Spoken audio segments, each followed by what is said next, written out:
이번 주일은 예수님이 십자가를 지시기 위하여 예루살렘 성에 입성하신 날을 기념하기 위한 종려주일입니다. 만왕의 왕이 되신 예수님이 예루살렘에 입성하시면서 나귀를 타고 입성을 하십니다. 이 세상을 다스리기 위하여 예수님은 예루살렘 성에 입성한 것이 아니라 우리의 죄값을 십자가에서 치르기 위하여, 당신은 죽기 위하여 예루살렘에 입성을 하신 것입니다. 이 모습을 지켜보던 수많은 군중들은 환호를 합니다. 자기의 겉옷을 길에다 피고 앞에서 가고 뒤에도 따르면서 종려가지를 들고 술을 칩니다. 호산나 다윗의 자손 예수여, 큰 소리를 치르면서 앞에다 가고 뒤에도 수많은 무리들이 따릅니다. 호산나라는 뜻은 이제 구원하소서라는 뜻입니다. 참으로 놀라운 사실은, 이 놀라운 사실을 주전 480년 전에 스가랴 선지자를 통하여 이렇게 예언을 하였습니다. 스가랴 9장 9절 보니 시온에 따라 크게 기뻐할지어다, 예루살렘에 따라 즐거이 부를지어다. 보라, 내 왕이 내게 임하시나니 그는 공의로우시며 구원을 베푸시며 겸손하셔서 나귀를 타시리니 나귀의 작은 것 곧 나귀 새끼니라. 여러분, 예수님은 예루살렘에 십자가를 지기 위하여 예루살렘 성에 입성을 합니다. 그런데 제자들은 예수님이 이제 예루살렘에 올라가면서 수많은 군중들의 환호를 받으면서 모습을 보니 이제 예수님이 예루살렘에 입성을 하게 되면 이제는 직분할 것이고 우리는 거기에서 한 자리를 차지할 것이다, 그렇게 생각을 했습니다. 예수님의 마음을 제자들은 이렇게 전혀 모르고 세베대 어머니가 예수님께 와서 요청합니다. 예수님, 주의 나라가 임하게 될 때에 내 두 아들이지 않습니까? 하나는 주의 우편에, 하나는 주의 좌편에 앉게 하여 주옵소서, 이렇게 말합니다. 아니, 이 소리를 들었던 열제사들은 막 붕괴를 하면서 그렇게 말합니다. 아니, 그들 갖다 말이야 두 제자를 시기하고 질투를 했습니다. 그때 예수님은 제자들에게 이렇게 말씀하십니다. 마태복음 20장 28절 시작.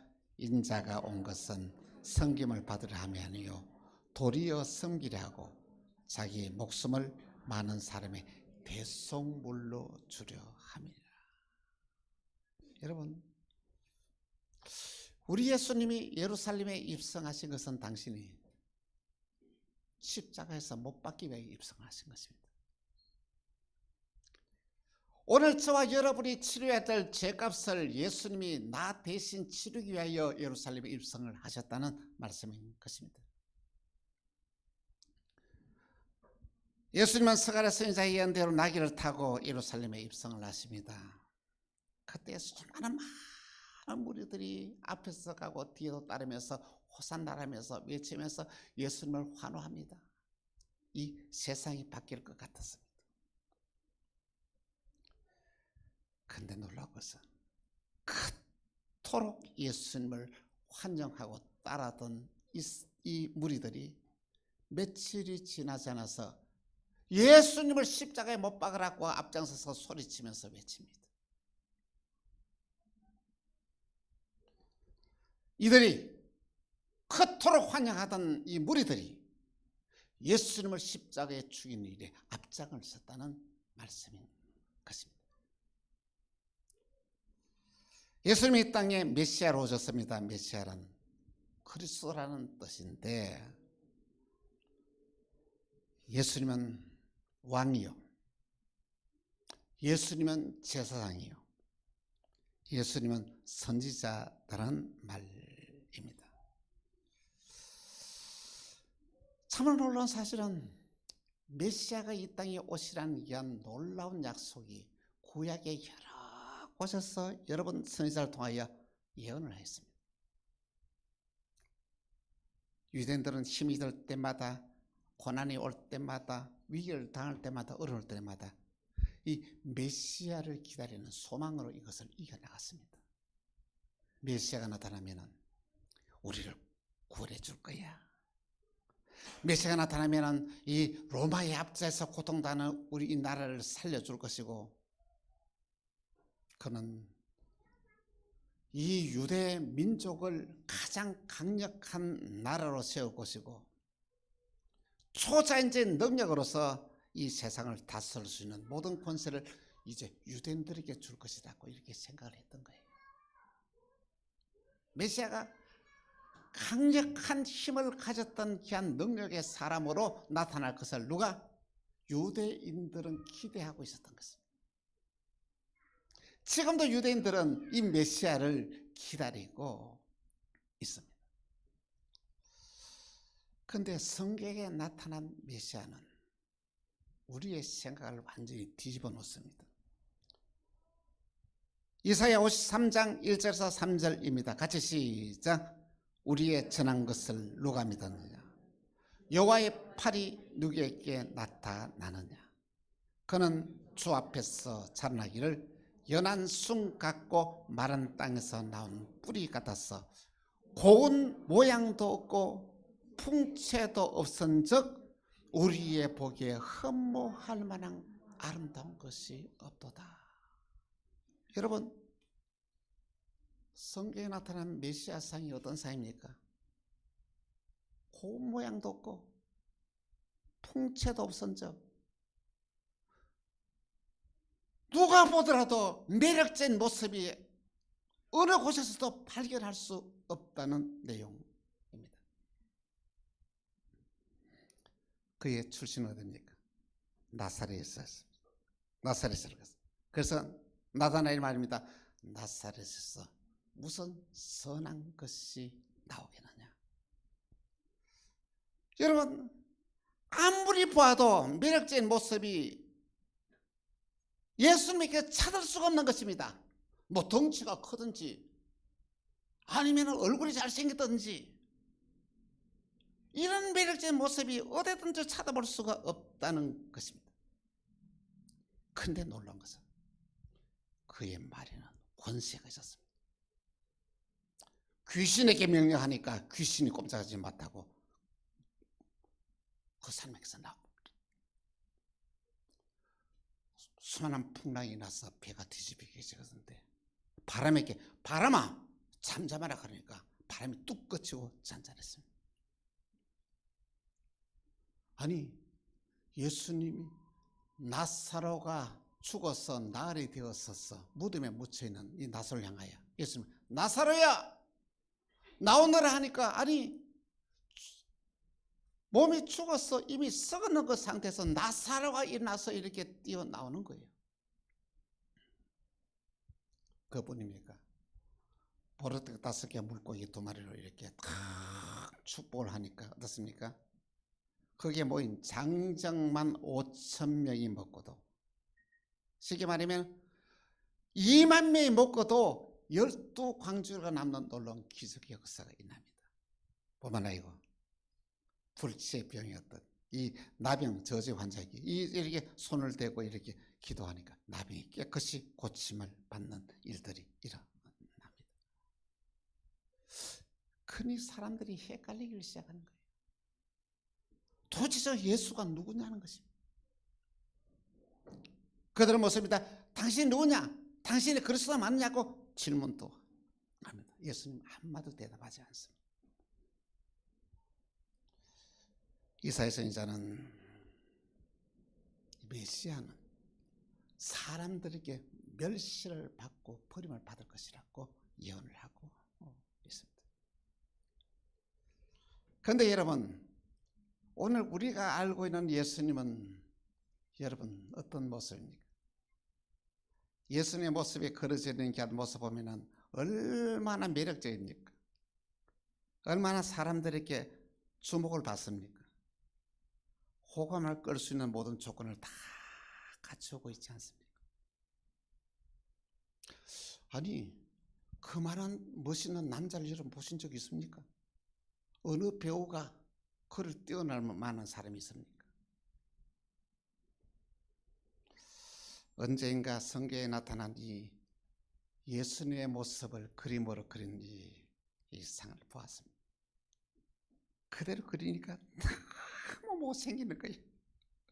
아이, 너무 볼품이 없는 거예요. 그것을 예수님의 그림 내면 누가 사가겠습니까? 그래서 시중에 나타난 이 예수님의 이 모습은 상인들의 상술에 의해서 그려진 그림입니다. 이사야 선지자는 메시아의 삶을 이렇게 또한 예언하고 있습니다. 이사야 53장 7절에서 8절 보니 그가 곤종을 당하여 괴로울 때에도 그 입을 열지 아니하였으며 마치 도수형을 끌려가는 양같이 틀 깎는 자 앞에서 잠잠한 양같이 그의 입을 열지 아니하였도다.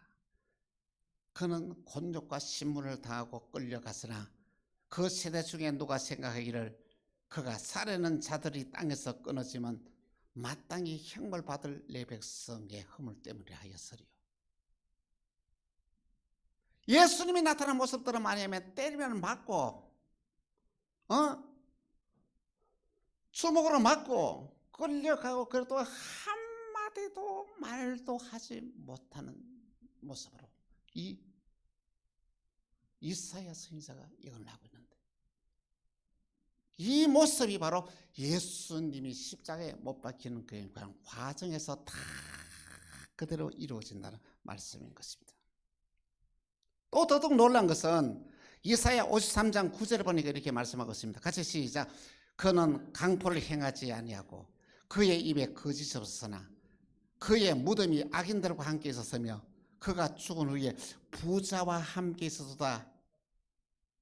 여러분, 예수님이 무덤이 어떻습니까? 부자의 무덤에 들어갈 것까지라도 이렇게 예언을 했는데 그것이 그토록 정확하게 이루어진 사건을 보니까 여러분 너무 놀라지 않습니까?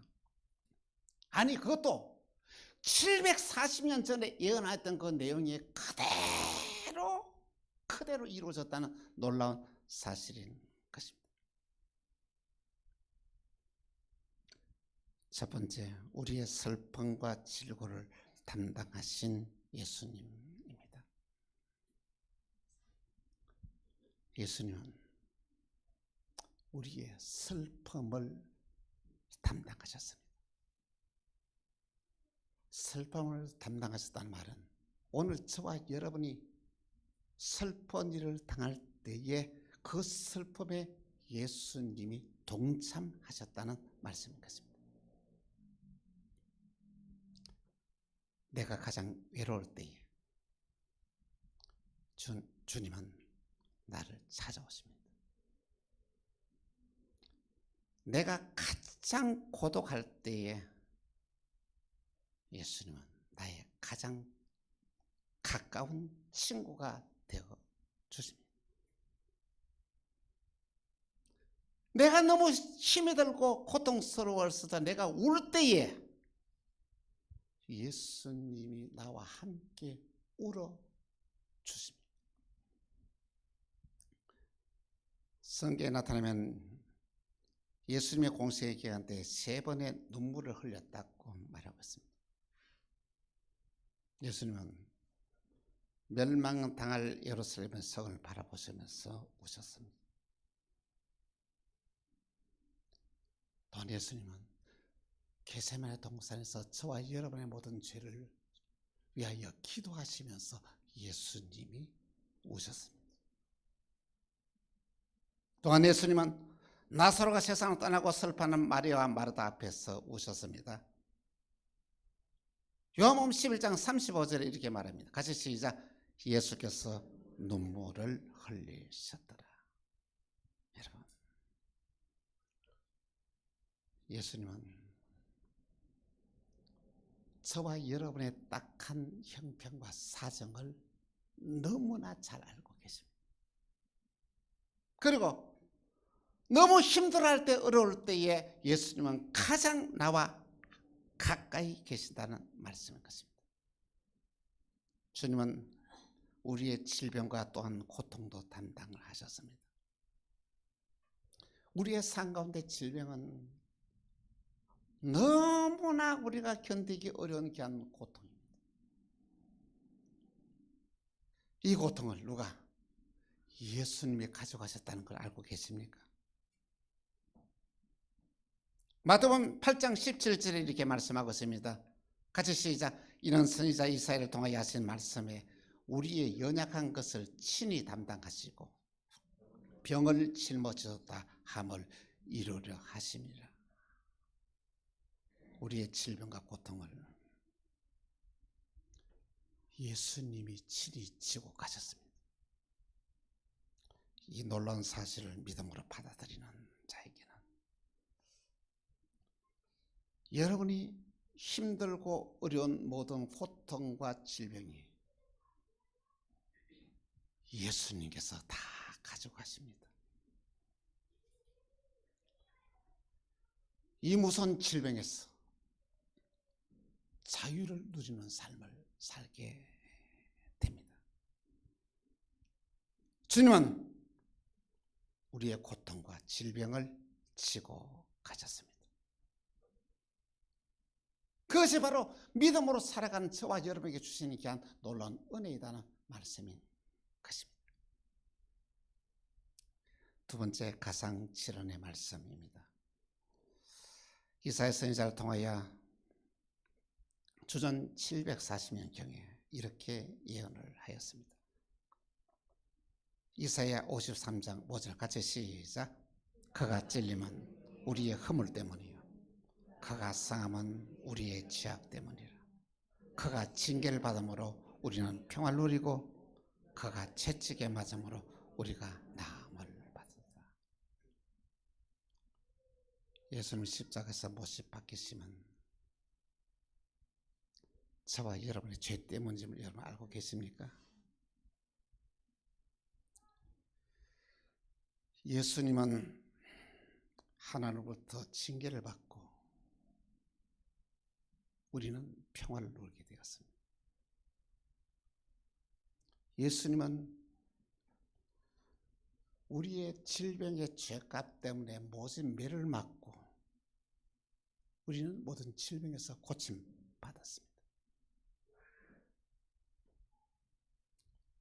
예수님은 십자가 위에서 7마디의 유언을 하였는데 이 유언을 가리켜 이 가상칠언이라 그렇게 말씀합니다. 첫 번째 유언입니다. 아버지여, 저희를 사하여 주옵소서. 자기들이 하는 것을 알지 못하는 여러분, 예수님 십자가에 못 박혀 있었어요. 자기를 향하여 못을 박는 그 군중들을 향하여 그러다. 하나님 아버지, 자기를 때리고 욕하고 못을 박는 자들을 향하여 아버지 하나님, 저들의 죄를 용서해 주옵소서. 저들이 하는 짓을 알지 못합니다.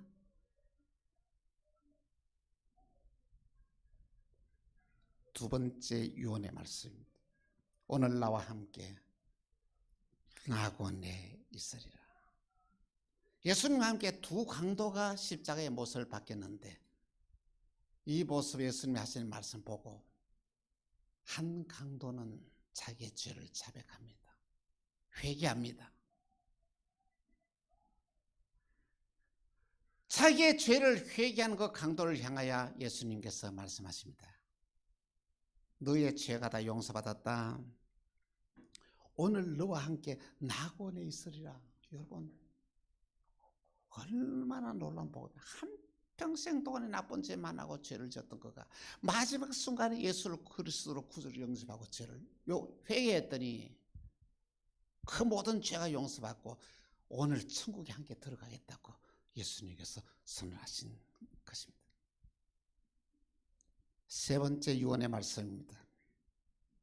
여자여 보소서 아들이니이다. 십자가 밑에서 울고 있는 이 두 여자가 있었습니다. 누구냐면 예수님의 육신의 어머니 마리아가 있었습니다. 그 옆에 그의 사랑하는 제자가 요한이 있었습니다. 여자여 보소서 아들이다 이 말입니다.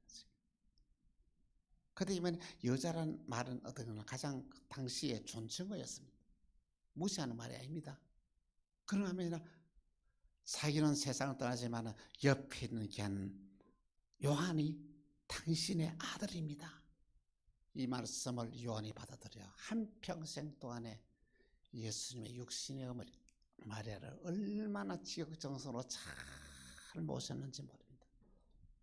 그래서 요한이 어떻거든요. 다른 제자들은 일찍이 다 몇 년이 지나서는 다 순교를 했습니다. 그런데 요한은 장수의 축복을 누리는데 심지어는 90세가 넘도록 장수의 축복을 누리면서 이렇게 살게 되었던 것입니다. 네 번째 요한의 말씀입니다. 엘리 엘리 라마 사막다니 나의 하나님 나의 하나님 어찌하여 나를 버리시나이까.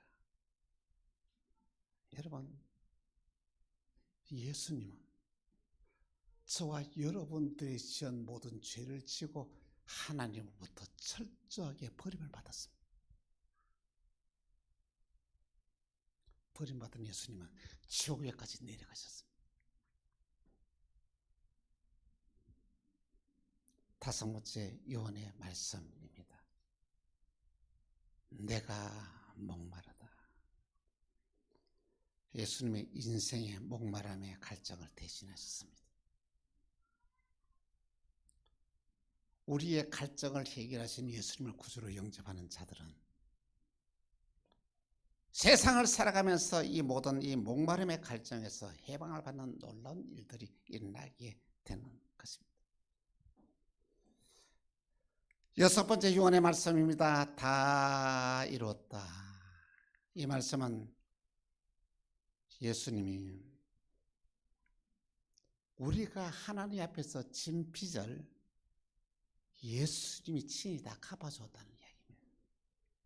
이제 우리는 빚쟁이 아닙니다. 이제 우리는 하나님 앞에서 당당하게 나아갈 수 있는 자가 되었던 것입니다. 일곱째 요한의 말씀입니다. 아버지여 내 영혼을 아버지 손에 부탁하나이다.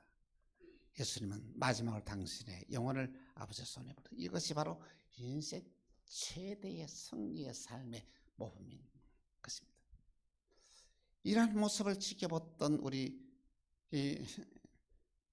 정말로 기자 히브리 기자는 히브리서 12장 2절에 이렇게 예수님을 표현했습니다. 같이 시작. 믿음의 주요 또 온전하게 하시는 이 예수를 바라보자. 그는 앞에 있는 기쁨을 위하여 십자가를 참아사 부끄러움을 개의치 아니하시더니 하나님 보좌 우편에 앉았으니라. 여러분, 우리는 그리스도 안에서 새로운 피조물이 되었습니다. 새로운 피조물은 세상을 살아가면서 초자연적인 능력을 행사하면서 이 세상을 살아갑니다. 우리는 예수님 때문에 참으로 위대한 존재가 되었고 예수님 때문에 불가능을 가능하게 만드는 이 새로운 피조물이 되었다는 말씀인 것입니다. 하나님이 그토록 우리를 사랑하셨습니다. 좀 전에 우리가 부르던 참 사람이 무엇이길래 주께서 저를 생각하시며 인자가 무엇이기에 주께서 저를 권고하시나이까. 오늘 저와 여러분은 특별한 하나님의 사랑을 입은 자입니다. 세 번째, 우리의 죄를 담당하신 예수님입니다. 이사야 선지자는 예수님이 우리의 인생의 모든 죄를 담당해야 될 것이라고 예언을 하였습니다. 예수님이 오늘 저와 여러분의 모든 죄짐을 다 지고 해결하셨다는 말씀인 것입니다. 이사야서 53장 6절에 이렇게 말씀하고 있습니다. 같이 시작. 우리는 다 양 같아서 그릇 행하여 각기 제 길로 갔거늘 여호와께서 우리 모두의 죄악을 그에게 담당시켰으도다. 여러분 잘 주목하십시오. 자 보시고 자 보십시다. 자 우리는 요 위치에 여러분의 이름을 넣습니다. 다 짐승 같아서 이걸 뭐냐면은 다 양 같아서 고래 짐승 같아서 넣습니다. 그릇 행하여 여기는 뭐냐면은 자기 마음대로 하여 이렇게 있습니다. 그리고 우리 모두의 죄악을 여기 보니까 여러분 이름을 넣습니다. 이름을 넣고 그에게 예수님에게 담당시켰었다. 요걸 넣어서 우리 같이 한번 통독하겠습니다. 자 시작. 조성래 목사는 짐승 같아서 자기 마음대로 살았거늘 여호와께서는 조성래 목사의 모든 죄악을 예수님에게 담당시켰으도다. 한 번 더 시작. 조성래 목사는 짐승 같아서 각기 마음대로 살았거늘 여호와께서는 조성래 목사의 모든 죄악을 예수님에게 담당시켰으다. 할렐루야. 오늘 저와 여러분의 모든 죄를 예수님이 다 담당을 하셨다는 말씀인 것입니다. 사랑하는 성도 여러분, 여러분은 예수님의 십자가를 어떻게 이해하고 받아들입니까? 예수님의 십자가와 부활은 역사적인 사건이요. 어느 누구도 부정할 수 없는 이 사실입니다. 그리고 이 보혈의 능력은 그 흘리신 보혈의 피로 오늘 저와 여러분의 모든 죄를 다 속량을 하셨습니다. 그가 찔림은 우리의 허물이라며 그가 상함은 우리의 죄악이라며 그가 징계를 받음으로 우리는 평화를 누리고 그가 채찍에 맞음으로 우리는 나음을 얻어도다.